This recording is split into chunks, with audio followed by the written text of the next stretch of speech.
Hello, welcome to a new video. Today we're gonna take a look at Shadow Conkeldurr in the Open Ultra League. And I have to say, this Pokemon surprised me quite a bit. I went 8-2 with this Pokemon, which is absolutely ridiculous. And so you're gonna see here today a lot of very cool gameplay. And for sure, what I can say here in the beginning as well is, like, this Pokemon was actually really good. Like, I kid you not, like, this Pokemon did quite a lot of things for this team. Was most likely like, the second best Pokemon. The best Pokemon on this team is, of course, not the Annihilate, actually. I feel like Annihilate was not really a letdown, but did kind of what it's supposed to do. It was like a safe up here trying to bait out potential Pokemon that are good against fighting types, like a Skeldurge.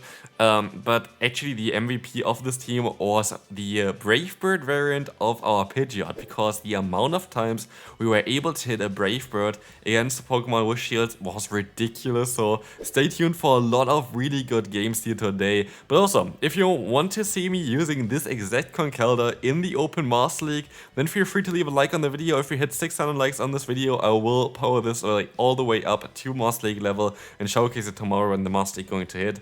Main reason why I don't really want to use a different one is the IVs are okay. IVs don't matter as much, but also I don't really have any elite teams anymore, and so I really would need to use this one. Because the elite move, Brutal Swing, the elite move, Brutal Swing, is definitely mandatory on this Pokemon. It is the cheapest move for this Pokemon to get to, but also it also serves as great coverage against Ghost type Pokemon. Oh, look at this, I didn't even commentate over it, but Brave Bird landed against a Poliwrath, while both shields are still up on both sides. And this is something that I noticed the last time I played with Pidgeot.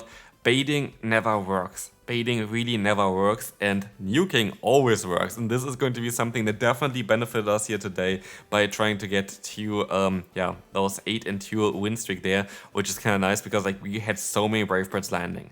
Anyway, we're going to have here the opponents. Talonflame going for a fly, that's totally fine. I can go back into my Pidgeot. We are forced to use a shield here, but we want to be able to outspeed them for sure as well. And so I'm not really going to be too worried about the current scenario. We're going to be ending up with a scenario where we're going to have 2 Pokemon against 1. So hopefully there's something in the back that we can deal with. Hopefully not a Charmer. It's exactly a Charmer. And so yeah, there is nothing I can do here. There is literally nothing I can do anymore. This was the only Pokemon I feel like that really would have beat me. Anything else I would have been able to go for a Feather Dance first and then one with my Conkeldurr. But it is what it is. We can move on to the next opponent. We're going to have a Feraligatr here. Feraligatr, a Pokemon that is quite a decent matchup for our lead, at least that's what I thought. But honestly, because Feraligatr is outspeeding us by quite a bit, we're actually not going to be able to win this in a 2-shield scenario, apparently. We're gonna see here, I'm gonna go straight for the Brave Bird most of the times here today, because I'm just sick baiting with this Pokemon. That being said, I'm going to bait with the next move, because I know that the opponent now realizes, oh, I can align myself if I use another shield, and so I don't really want to give them that satisfaction, going for the Feather Dance here, getting the shield, while also swapping out and getting some nice energy up. The opponent is going to swap out into the Annihilate, great catch there for them, but we have a lot of attack investment onto our Annihilate, which is going to usually allow us to win this matchup here by going for the Shadow Ball and winning the CMP tile. And that's exactly what's going to happen here, especially as we're going to be at +2 attack. At this point, I was not really too sure how much energy the opponent has on their Feraligatr, and so I let the move go through, thinking that they would have 2 moves anyway, but they don't. And so we are going to see here now that the Lantern is going to be able to take a +2 on Night Sage from our Annihilate, but we have in the back our Conkeldurr. We still have 1 shield, and with this, it's going to do quite a lot of damage here, I would say. 1 Dynamic Punch clearly is going to be enough. Most likely a Brutal Swing would be enough from this range, but sadly they decide to forfeit before that. Next opponent, Venusaur in the lead, Scizor Poliwrath, and I tell you, it happens all the time that people think, oh, they're gonna go for Feather Dance, I would be locked into this matchup anyway. No, I'm not. I'm just gonna one-shot you, and you're gonna forfeit. So, next opponent, let's see what they're going to do. Oh, it's a Poliwrath in the lead. What are we gonna do here? Who will know? We're gonna go for the Brave Bird, but he actually loses CMP type. This might be actually down to our IV spread. I'm not too sure. 1 CMP type before, but yeah, we're going to be able to go for the Brave Bird now. We are debuffed. And they're gonna actually use a shield here this time around, which is quite interesting, which honestly, I don't mind at all, because now we can go for the Shadow Ball against the Cresselia. Very likely they're not going to use a shield here because they used a shield just before, and so now I can go for a Night Session. I think a Night Session would be enough to knock them out, at least what I thought at this range, because look at their health, like their needy red health. Then we go for a super effective hit here, this should be enough to knock them out, right? It is actually not, which is quite ridiculous. Like, honestly, the bulk of Cresselia is mad. Also, speaking of Cresselia, I made a video earlier on, around like 13 hours ago, about Cresselia in the Open Great League with some friendlies with the Shadow variant. So this is going to be linked in the end card as well. Check out the video on the end card. But here we were able to catch a move that I did not want to catch. It's going to be the Ancient Power. Now we have to hope that somehow we can still win this battle with our Annihilate. We can go for the bait here, go for the Night Slash. This is going to be able to get the shield from the opponent. We can still try to reach that Shadow Ball, but can we reach it in time? This is going to be a tough one for us. We can reach it, but they swap out into the Poliwrath, taking the hit for that Giratina. But now it's all down to the Conkeldurr, and like, we are not in a great spot. But what we have is we're going to have the move Brutal Swing, and Brutal Swing is going to be able to connect now and do some nice damage. Not enough to one-shot them, but maybe we can still get to another one. Let's find out here. Yes, we can. We should be able to survive a move. Unless it's going to be a Shadow Force, we're going to be able to survive it. And yes, we can. And so Brutal Swing is going to come through, and Conkeldurr again is going to be able to clean up this battle, wins us this battle, and first 4-1 is in the box. We are going to be able to get a Wingull for it. Great reward, but we can move on straight into the second set now. Starting off with an Umbreon in the lead. That's a Pokemon that our backline is going to love quite a bit, but we're going to take advantage of this Pokemon here quite a bit as well, because what we're going to do now is we're going to stay in for a bit. They don't do damage. Like, they're very, very squishy in terms of, like, not squishy, but like, they don't really do a lot of damage because they're very bulky. That's what I want to say.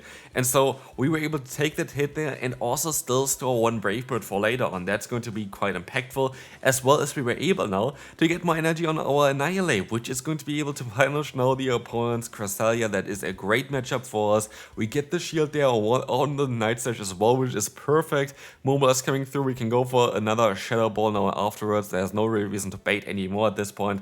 If they use a shield, that's fine by me, but they decide to let the move go through, allowing me to use my shield again, because I feel like I should be able to outspeed them now to like 2 Night Slashes, but it's going to be a little bit close. I'm going to go up to 2 Night Slashes there, but they decide to CMP tie against me, which is okay. If they want to use a shield, which they do, that is fine. But now they should be out of energy anyway, and so I should be able to go back into my Pidgeot, go for basically not the full farm down, but go up to 100 energy and go for a Feather Dance, which is going to be enough to knock them out.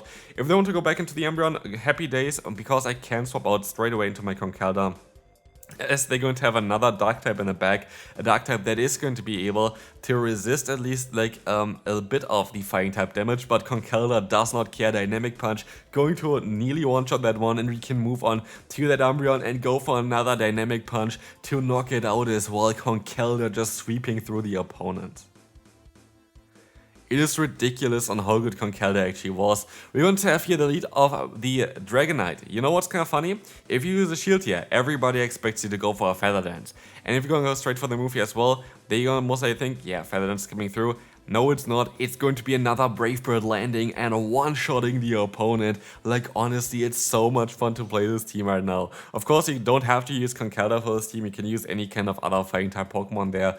But honestly, this team worked out so well in the open world league right now. We can go ahead and go for that Night Slash against the opponent's Shadow variant of the Ninetales. But yeah, honestly, we're in a tough spot now, because what am I going to do here? They're still going to have the Empoleon in the back, and yes, Empoleon is going to be weak to fighting, but they also have Drill Peck, and they're also not the squishiest boy. And so we have to hope that we can go for the full farm run before they can go for a charge move here, which we can't, and so this game is over. I think it would have not mattered anyway if they got to a charge move, because look at this. I think Steel Wing would have been enough damage anyway to knock us out, so that's going to be a good game against the opponent. Well played there, but honestly, it's just kind of a hard counter matchup anyway.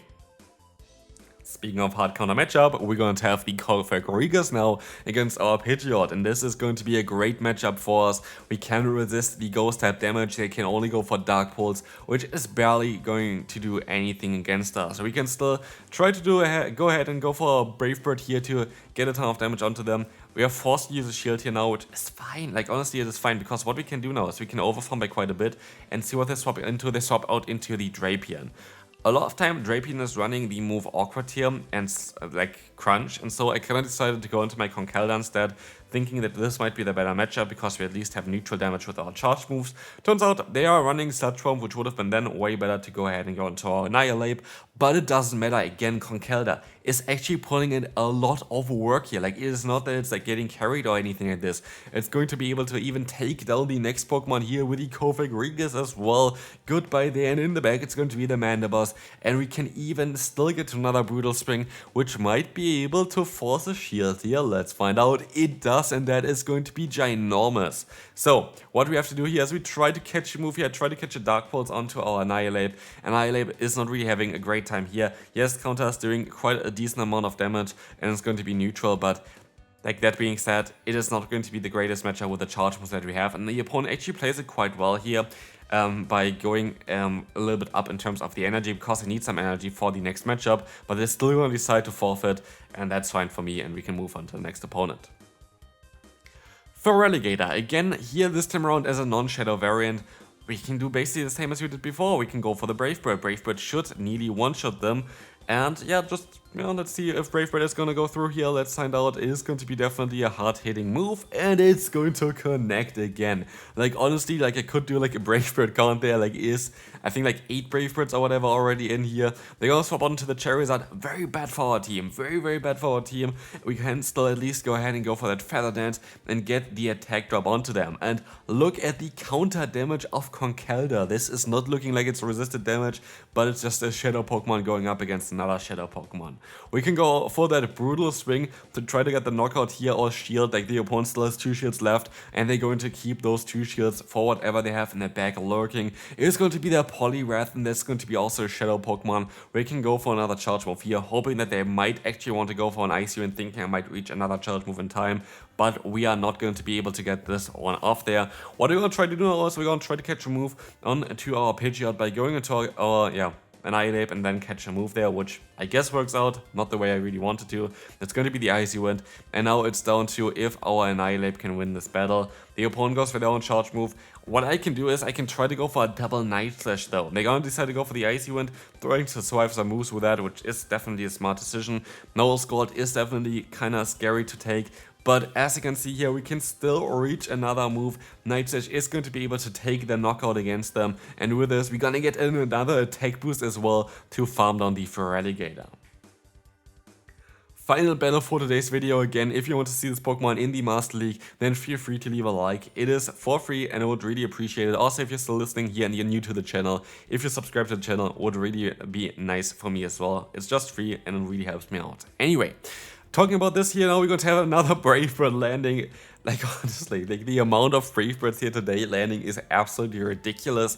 Getting the opponent quite low with that as well is going to be lovely for our Annihilate, because now actually Shadow Ball might be enough to knock them out and align ourselves, and it is going to be able to get the shield from them, which means they're definitely very weak to Fighting type Pokemon in the back if they're gonna do that. And also, that means we're going to have a great time with our Conkeldurr in the back there. Let's see here, we can go for the Night Slash.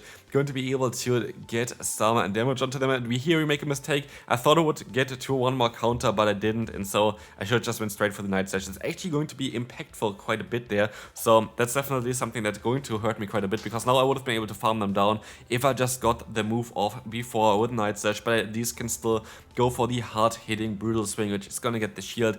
Knowing that they're very likely going to be weak against us in the back, we use a shield here. And let's see what's going to be in their back. It's going to be the Greedent. Greedent can still go for a Body Slam, but Body Slam is in no way enough to knock us out. Body Slam going to come through here, and as you're going to see, Dynamic Punch is going to be able to connect and do a ton of damage, knocking out the Greedent, and also Warren is coming back in, getting it farmed down, and this is another 4-1 with his team, getting a Wooloo for it, a great reward. But yeah, thanks everyone for watching this video. I'd really appreciate it if you leave a like on it, and I'll see you then. Bye bye.